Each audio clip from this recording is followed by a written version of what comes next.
love on DMs to people, and I'm like sending love or like something or good vibes spell or something. And she's like, thanks so much, like really appreciate that. And she's like, yo, I gotta tell you, you guys, like knowing you guys has helped me with the judgment of myself for consuming cannabis. And that's just, I'm like, this is music to our ears. I immediately sent her a video. I'm like, that means so much to us for real. Like, and she's a mature woman, so there was like this she's older than stigma us. that she has felt is And- probably much deeper than even we have felt. a closeted stoner, just the older you are, and we talk about Rob, like he was like vilified. Yeah. And it's like, why did you guys pick on the hippies? Easy target, you fucking pussies. Sorry, just like, fuck off. Like what are you bullying people for? 'Cause you're brainwashed? Wow. You gonna try and control some people's behavior for some satisfaction some more? Yeah, it's so interesting. That's how... insane. Watch that little fucker in you. So Sorry, I love that. I don't like where you bully people because you think you're better than them for some reason. That's virtuous, and that's just like sad for you because you have nothing else. I don't know if it's. I think you're right. I think you are correct. Winnie, I'm always right. I'm kidding. You are correct sometimes. But like case by case basis, I think sometimes, myself included, I was just doing what I was told. And tribe mentality is a thing. Like I for sure lived in my teens. I was like, oh my God, you're going to be a burnout if you smoke weed. Like that's just what I thought. Even though like my dad smoked weed and he's got like a intelligent brain, it's probably spicy of sorts. And he smoked weed growing up, and then we moved to Alberta, and I think he kind of got bullied out of weed, and I think he might be a little bit stigmatized with weed now too, and maybe out of practice, Papa, if you're listening to this on 11 Wins, on the 11 Wins podcast. Welcome to the 11 Wins podcast. Yeah. So obviously you can hear that it has parts of a full name and parts of a name in it, and we were playing around with new names, and nothing was feeling right. At one point, I really wanted the name "Let Us Change You." I was really down for that, but I think that might be in the coming years. Winnie might be like my Winnie own thing. Because you're a comedian brand, right? So it makes a lot of sense that you have like an ironic only based name. Yeah. But like for this, I just think it has a larger scope because we create a safe space for this podcast because I like what works for my rapper brand doesn't always work for the podcast, and you keep me from talking a lot of shit and possibly making enemies on our disciplined stoners. Just sugar? Yeah. And then same like with you, like it brings you into like, hey, a little more like mindful focus sometimes instead of just silliness 24/7. Yeah. Like in your comedian brand. So it's like we really show up for this like specific energy that we've cultivated here. What Winnie was getting at just now, though, I do want to elaborate on how we came to this name. Like now that we've explained ourselves a little bit and that conversation can continue to unfurl. If you have anything to add to that, please do so in the comments. We'd love to hear your thoughts if you've experienced the stigma or how you think the evolution of this show, has... Oh, is there almonds in this? No, it's just orange. And almond slivers. Jeez, get out of here. Get out of here. Here. Get it away from me. We're the Sax Boys evolved our name. Yeah. We had Team Sax on it with Team Sax got our back when it comes to branding evolutions, and there was a lot of options though. We've been thinking about this for a while. I do need to say people have told us to change our name for years. I'm gonna give some flowers that I basically told to fuck off to. Eva. Yeah, like basically Eva. Relationship ruined. Yeah. Sorry. From that. Eva. I couldn't take it. We love you. I couldn't take the fact that you were right. I wasn't ready for that yet. The fact that you were right, but I wasn't ready to accept why. So thank you for that. Seen it ahead of time, said it anyway. I always respect my people who say it anyway. Who else told us? Did Cal from Pixel Dreams? We got a couple. Eva was the most adamant, I think, and that was like 2 years ago. Yeah. When she said that. Early. So, and we were just like, we were still in that mind state of like, no, this is why it's the name. Rah rah. Like yeah. we're gonna fight for this, and maybe fighting isn't the answer. Maybe we've tried fighting too much, too long. And you're totally right. And I got to give the big flowers that actually broke the camel's back, which for some, I can tell you guys, I attract random angels into my life, whether they've been creators, influencers, and just deep friendships that I kind of have almost romantic-like entanglements with. Like, not romantic in an actual romantic sense, but in the way that you kind of fall in love with people. I have mental entanglements with them because I can hear from a higher place that this is good for me, because actually, I'll tell you the truth, what I'm chasing down is they piss me off in a certain type of way. They challenge me, just like Winnie. You can't please me to gain my favor. You have to challenge me in a way that offers me my own pace to evolve at, but the thing you're saying is inconvenient to where I'm at. But the truth about life is I'm always trying to grow. You always got to go next to what's next. So I know that there's doorways, and they come in forms of like challenges, and they always come as answers of things I've always wanted but never understood. So I got to go in without knowing an individual, really. I met this guy, Daniel. Oh, shout out Dan. Dan Jackman has been my dude to this recent evolution. I'm still not sure why he's been so kind, bro. Like, some people just want to help you evolve and, like, guide you along. Like, I'm still looking for the flaw.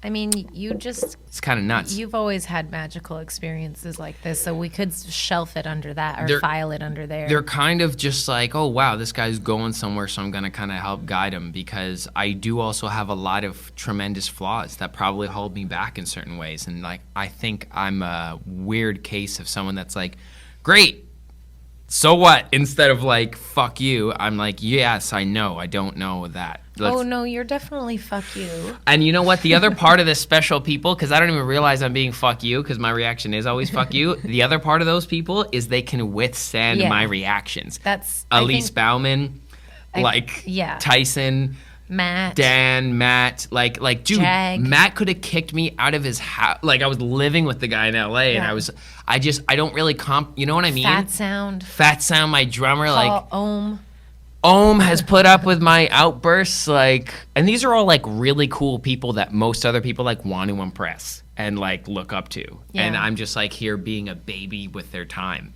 And I love that they fucking, same with you like entertain what things could be with me. I don't know, like, I so appreciate you guys. I feel so grateful. Bless you. The reward outweighs the risk. Bless. Well, I always want that. I always want anyone who fucks with me to win. But for some people, it doesn't, right? Like, for some people who are sensitive, it destroys them. It's just, I don't think everyone can be your friend or should be your friend or wants to be your friend. I've destroyed more people than I think sometimes. I think a lot of people do. And so that's great. Good job. And I bless you, and I thank you. So bless. It would be too much if everyone, like, we were kind of talking about this before we started rolling, that like when people make it, they kind of fall off. Like, that's that interesting thing where people are like, remember me when you're famous, right? And it's not that they're not or he not blew up, remembering he doesn't need us anymore. They're not forgetting you. They are fucking busy. They've worked so hard to get to this point, and now they still have families and those who are closest to them that they need to keep relationships with while they're trying to full-time do this insane thing that they've been trying to do forever. So it's not that anyone, forgets you at a certain point in their life or career. It's just that their priorities are in a different place. And if you were just an acquaintance or kind of a friend that they talk to, once in a while, like, of course you're going to be the first to fall off that relationship train. Like, I love that clarity. That's really true. Yeah. I think we've both been on both it's quite sides. Sweet. I think we need to mix it. Can you get us a spoon? I'm sick of getting up. I love that you just clarified that, because honestly, we've both been, I know it's like mad vulnerable and real, let's set off this new podcast with that real shit. But I wanted to continue to give Dan his flowers because not only helped me set up an American LLC, which I've always needed to do, so now I have my EIN and I can operate in the States fully legally, and that's sick. For all the business entrepreneur geeks out there, you'll know what that means. And also, he was like, this name is dumb. Like, straight, like, I don't think it was dumb. I think he was like more harsh. I don't think he said that. Like, I don't actually think he said that. He said it in like a much kinder way. But like, I just heard it as like, this isn't doing you any favors. Because he's coming from a strictly business perspective. Yeah. And that's great that I take up all the space as an artist in like that relationship. And like, I'm more than happy to always do that. But I'm trying to evolve as a business person. So I'm a little bit like to have my own say in my processes. And I'm the CEO of what's going on here. So like, I need to be fully invested and understand that I take responsibility for everything across the board. And that's why I move slowly, step by step. I'm a Capricorn, I'm flashy, but I'm also an earth sign. So, you know, I got to ground myself in the density of the new reality that I'm moving into. So I got to understand everything. So I took, after this guy beat me up mentally about it and changed my mind, which I love, because again, I will always chase that challenge. I let that process once I understood that, and I added the rest up and then thought about what I could be doing with the opportunities I was saying no to with the name with Stoners in it. And by the way, while this is going on, the whole like trivialness of, oh, a name keeps doors closed, like that is so retarded overall. Like that is so, oh man, like it's what I wanted to fight. It makes me angry enough to want to fight it, but you can't make your whole identity anti-something. We have to understand that we're human beings, and like the way that our psychology works is we have preconceived ideas based on our experiences of our entire Stoner lives. means loser. It's anonymous with burnout or loser or non-achiever, and that's why disciplined stoners, even to stoners, should like, this is a great oxymoron. I'm like, it shouldn't be in your mind. What? And it can evolve, just not in 5 years. Not in 10 years. Like this is a 20, you know, in 20, 30 years, I bet we're going to see that word in a completely different light. It's going to be reframed. It will. Yeah. Because of I believe us. that. But it just takes more time. Like we're here now. We're here now. We have to work with where we're at. And ultimately, when we decided to change the name, we were like, there was Remorse. okay, there was a couple things. There was sadness because it felt like we were putting something to bed, but also there are weed podcasts out there for you. Like we don't need. That's true. We don't all like. There's enough of us in this industry now. Like we were one of the first. I'm gonna call. Like we were. That's just it. We were one of the first post legalization. Like that was focused in on weed and documenting what was happening in the legal and sometimes legacy industry. They'll give us credit for that. I think like Sean directly of Higher Orbit has, like he was on our podcast to start at that, and he gives those flowers, and we appreciate that. And to Winnie's point. Not that you don't need us anymore, but like there wasn't. Let's give them right now. If people are really interested in the cannabis industry, Higher Orbit, Legacies podcast, right? Who else is covering shit? Hi Ladies podcast. Hi Ladies podcast. Like these people are like I think covering Bowls and Beats. Bowls and Beats. Like they're covering. We have cannabis guests, but they're covering. What's the industry. Yeah. And when we started, no one was doing that yet. So we were like, great. Like we gotta, it's not really our specialty to be like journalists or kind of maybe even cover it the way that they may be now. But we had our arm in and we were the obvious choice for like, cannabis and stuff and like those things at the time because we were doing media in the space that was kind of presentable and we were performers. So we did play a bigger role, I think, and now we're like, oh, well, thanks to the industry, we've evolved. Like, it's not like we skipped that lily pad. It's like we've evolved now furthermore into just those conversations, which we were having anyway. We would have a grower on, or we even had like early Adam of Breezy on, remember? Yes. And he was much more business than I was prepared for. Yeah. I got to say, I probably didn't give that guy the best interview of his life because our conversations are kind of strictly rooted in feeling or in inner process. Like we don't really cover...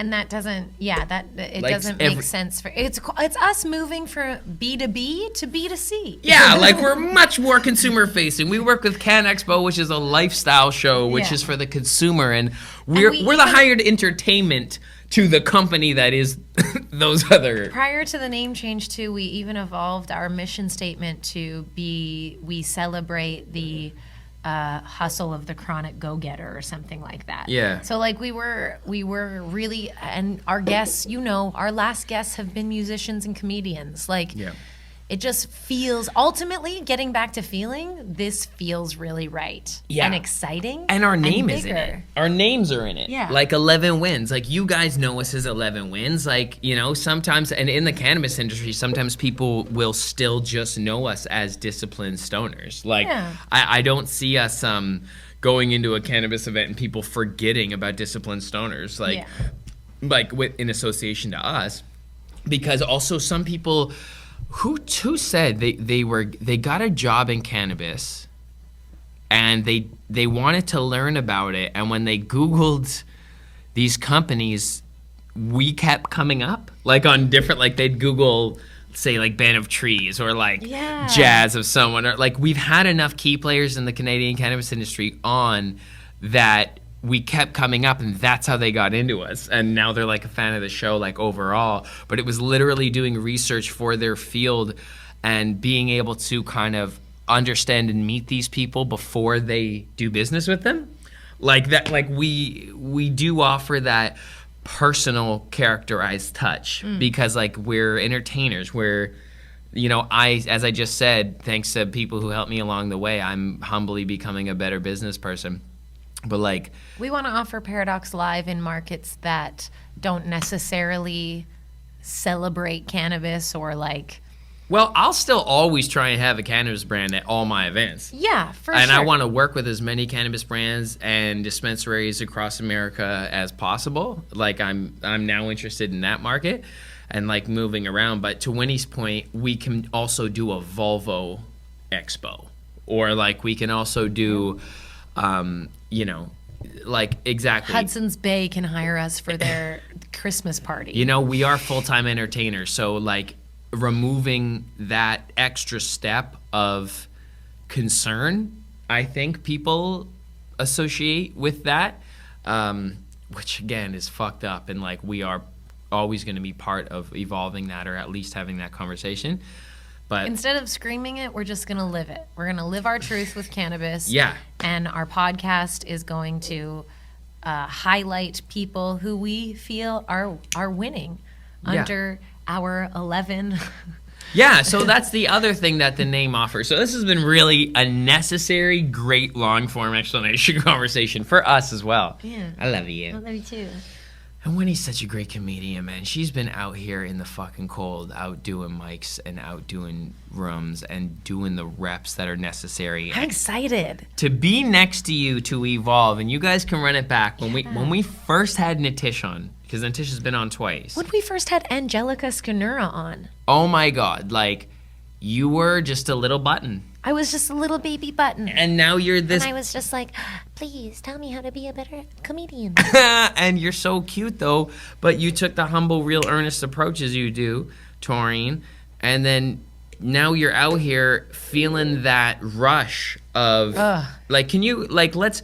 We've done a lot of explaining. We'll continue to get to like the 10 commandments, the 11 wins, and what we want to kind of use as new template structure for the interviews and how we can touch on these wins, just like the Disciplined Stoners had values.